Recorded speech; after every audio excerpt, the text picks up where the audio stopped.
Guys, দেখো আমাদের সরস্বতী পূজার বাজিগুলো কি সুন্দর।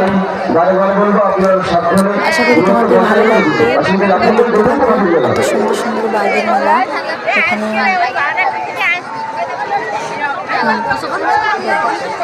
কি সুন্দর ঝর্ণার মতো বাজি। ইচ্ছুক থাকো তাহলে সামনের বছর আবার হবে, তোমরা এখানে আসতে পারো। কোঠাবাড়ি কি রকমের ঝর্ণা হচ্ছে, এত সুন্দর লাগছিল, কিন্তু আমাদের গায়ে এসে পড়ছিল, তো আমার চুলে এসে পড়েছিল, কিন্তু তাও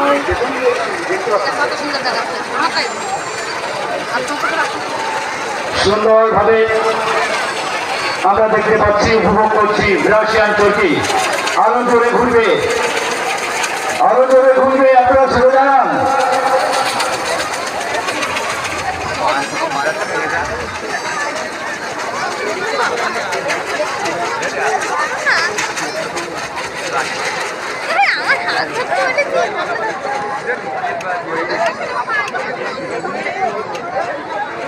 একজনের ভিতরে হেঁটে চলে গেছে।